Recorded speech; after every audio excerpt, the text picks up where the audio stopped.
Greetings, folks. Tim here, Swords and Stones game host. I thought I would redo my character creation video just to update it with our current version of our game guide, which we have right here. So what I'm going to do in the last one video that I had up, I talked about options and stuff for how to do the character creation and that sort of thing, which I'll go through after I've done up the actual character sheet. But what I want to demonstrate here today is really quick, just how to quickly just go through, roll up your character, and take no more than 10 minutes to do so. Okay, so quickly, what we have open here right now is Owlbear Rodeo. I use this for all of my online gaming. This screen that we're in right now is our co-op gaming screen, so I use this so that when we don't have everybody available to play, maybe we have only 2 or 3 out of the 4 or 5 that are planned. If we don't want to continue on with the main campaign, so we don't leave anybody out, we can do a co-op game. And so what we do for a co-op game, we just get everybody takes a section of the game guide, like for instance, the random rooms, then there's random monsters, there's treasure, there's that sort of thing. And each of us take, when we come into a room, we take turns rolling and deciding what we find. And that way, myself as the game host, I get to play as a character as well. And so it's kind of DM-less, but we're all kind of sharing duties as the game host, or dungeon master, as most people will call it. So, anyways, I'm just using this backdrop so that I have dice available. And also we have up here is our game guide. So as you can see, this is our main game guide, and that's it there. I'll just scroll out a little bit so you can see the main cover. On the inside of the main cover, you have quick reference tables for game mechanics. On the back, the very last page, you have a quick reference for spellstones. For creating a character or player character PC, this is a breakdown on how it works. This is a breakdown on how armor class works in our game and what the modifiers or stats are used for. So again, I'm going to zoom out a little bit. So we start with rolling up our character. We're going to roll our 6-sided die. So we need 6 of these, 2, 3, 4, 5, and 6, because we have 6 stats. So if you look at, here's our side-facing character sheet. This is a fillable sheet that I have saved. So we get strength, intelligence, wisdom, dexterity, constitution, and charisma. The generic stats that a lot of D20 games have. But for us, they're modifiers. So these aren't roll one number and then look at a table to find another number. We just roll the modifiers. We also have a modifier for armor class, but we'll go through that. So first off, let's roll our dice and see what we get. So we get a couple of 6s, a couple of 4s, and a couple of 3s. So the first thing I recommend is using your highest die as your constitution modifier. The reason for that is because it adjusts your armor class. So we have 2 6s, so I'm going to put one of those in constitution. Now, when you're doing this, take the time to think about, well, does my character want to be a fighter? Does it want to just do that? I mean, our PCs can do everything. You can use weapons, use magic, use healing stones, and it doesn't limit you that way. So everybody can have a chance at playing their character as a fighter, as a magic user, or as a cleric. You want to be a thief? Sure, you can put it in your dexterity. So let's say this person, I'm going to run this character, I want them to focus on using magic, so I'm going to put my next highest die in my intelligence, because for using spell stones, that is what it's for. Okay, and then we have 2 4s and 2 3s, so that's pretty easy. So 4, I'm going to go strength and wisdom, because strength is for weapons, wisdom is for heal stones, dexterity is for range weapons as well, so we'll put that 3 there, and then charisma 3. So those aren't bad stats. Okay, so there's our basic modifiers. So when I roll a d20 and I'm trying to successfully hit something, I add 4 to it. At first and second level, I need a DC of 10 to make it that a successful roll. Okay, armor type, armor class. Now, armor class is based on your type of armor and whether or not you have a shield or a helmet, and then you add your constitution. So let's go to here and we will go down to armor and weapons right here. So we need to roll a d6 to determine what armor we have. So let's roll. We got a 3, and 3 is leather, so I get a +1. Okay, so go back to my sheet. Armor class +1. Armor type is leather. All right, and I'm going to choose a shield, so I'm going to give my another +1. So now we add that together. 6 and 2 is 7 for an armor class, which we'll go into how that works later on. Okay, this is a first level character. Max hit points at first level is 10. Current is 10. All right, so weapons. So roll for your weapon, you use a d8, and you pick any two. So let's do that. Go d8. First one is a 6. Pretty sure that's battle axe. Oh, battle hammer. Okay. And second one is a sword for 3. Yeah. A sword and a battle hammer. Not bad, not bad. So let's put them in here. So we got sword, and that's 1d8 damage. And the battle hammer, I believe, is 1d8 as well. No, it's yeah, it is. It's 1d8 as well. Okay, and then we go here. Battle hammer. 1d8. Okay, so that's what you roll for your damage for player characters at first level. Monsters use just d6. Experience, we start at 1,000 experience points, and you go up a level by each 1,000 experience points you gain. Stones, heal stones, spell stones. You don't have anything to start with because you're just getting it out.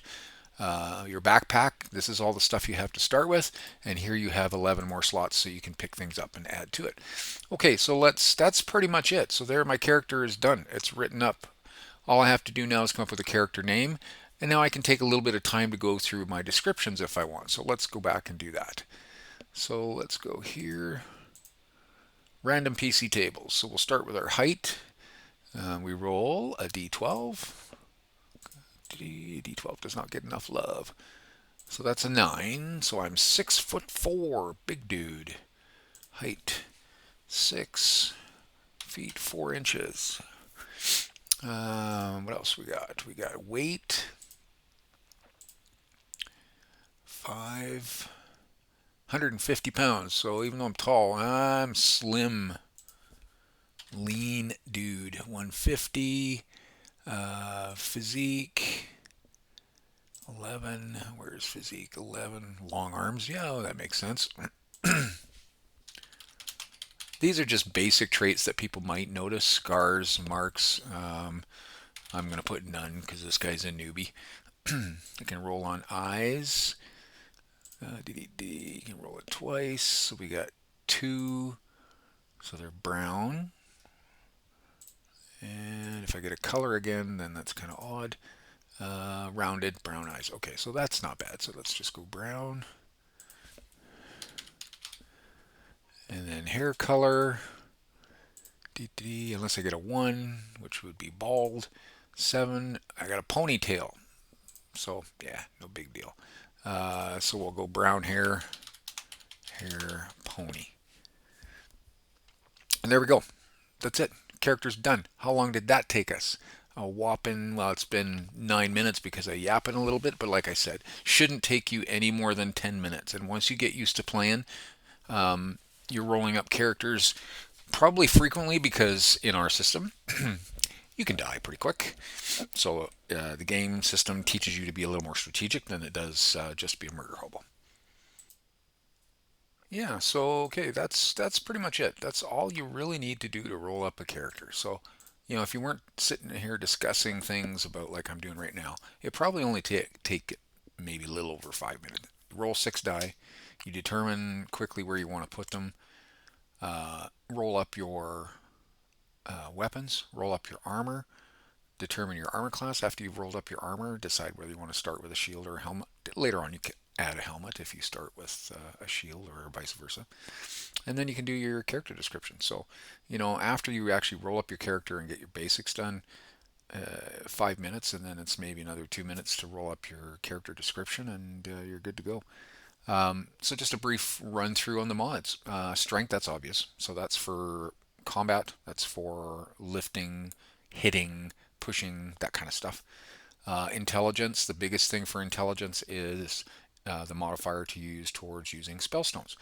So when a character finds a spellstone, in order to attune to it, they have to roll a d20, make their DC. If they're first level, it's a 10. So if they make their DC, in order to help do that, they add their intelligence modifier. So let's say they have an intelligence modifier of 3. They roll their d20 and they get a 7. They're first level, so they make 10. Then that means they've attuned to the stone. And then we go to figure out what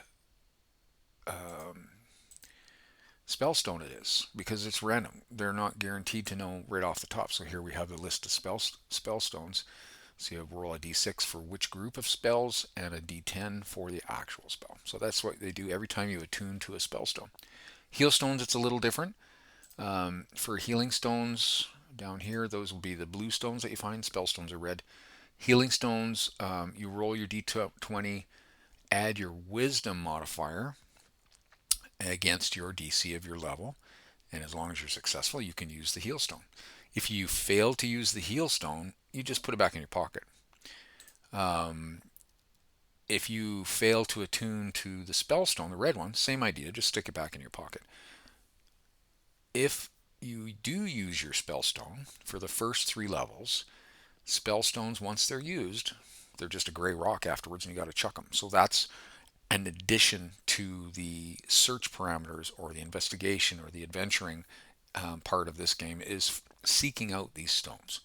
There are a lot of other optional stones that are listed in the guide that are not just those two, but those are the main two. So red spell stones and blue heal stones. For a blue heal stone, once you do use it, if you do use it successfully, it turns gray. You throw it away. At level 4, there's an option for specialty skills where you can memorize, where you can have the spellstone skill, or you can have the heal stone skill, where you can at level 4 use up to 4 spellstones a day and or 4 heal stones a day, and you don't get throw them away. You get to keep them, because the next day and the next day and the next day, so you get to hang on to them after level 4. So that's about it. Again, now we just come up with a character name, and you're ready to play. So 5 minutes. I've been chatting for about 12 minutes now, and out of that 12 minutes, I think 7 was spent filling this out and then talking about other things. So the armor class. So let's get into armor class. So the constitution you add to your armor modifier, and your shield or helmet modifier gives you your armor class. Armor class is used on when your character is defending themselves. So in our system, every turn the character rolls a d6 to determine if they get to attack or get to defend, because combat's chaotic. So if they roll 1, 2, or 3, they get to attack. If they roll a 4, 5, or a 6, they're on defense. So if they roll a 4, 5, or a 6, they have to defend themselves. So we roll 2 d20s, opposing d20s, one for the attacker, one for the defender. So the attacker, like for a monster at level 1, they need to get an 11 for their difficulty challenge. They roll a 12. Okay, so they have a successful attack. At level 1 and 2, they roll just 1d6 for damage. Let's say they roll 3. So now, at the same time, the character is rolling a d20, and they're adding their armor class to that because they're defending themselves. So this is giving the character a chance to either block the attack completely or at least diminish the damage a little bit. So the character rolls a 4. They need a 10 at level 1. The armor class is 7. That's an 11. So poof. Okay, I made my defense. So now the monster rolled a 3 on their damage, so I'm only actually going to take 2 damage. So I take 1 point of damage off of that. And that gives your characters a little bit of a better chance to survive. Now, having said that, because you only have 10 hit points at levels 1 and 2, if you're on the defense for 3 turns, and that even in the first 2 turns, if the monster rolls 6 on their d6 twice, okay, and you fail your defense, you don't deduct anything on those 2 rolls, you're dead. And in our game, you hit 0, you're done. Or sorry, I should say out cold. Anything below 0, even -1 below 0 on your hit points, you're dead. Monsters hit 0, they're just dead. So that kind of intrigues our characters to be a little more strategic, a little more diplomatic, and a little less murder hobo because you get used to rolling up characters. And what I suggest is roll up several at the beginning of the game, and that way you've got stuff to go. Okay, so that's a quick run through. Roll your 6-sided die, roll 6 of those at once, or roll, if you only have 3, roll 3 twice. If you only have 2, roll 2 3 times, etc. Or if you have 1, just roll 1 for each modifier and then place them into your sheet where you'd like them. And that's kind of determining, that's where you might take a little more time to decide, if your character wants to lean towards being more of a fighter, so your strength and your dexterity and your constitution. Constitution should be your number 1 highest mark because that's your armor class modifier. And it's also your saving throw modifier. And then, if you want to be use magic more often, then your intelligence will be higher. If you want to be a healer, your wisdom will be higher. So that sort of thing. Right on. Okay. Well, thanks for taking the time to sit and listen to my babble today. You guys have a great day and keep them rolling. This is GHTP.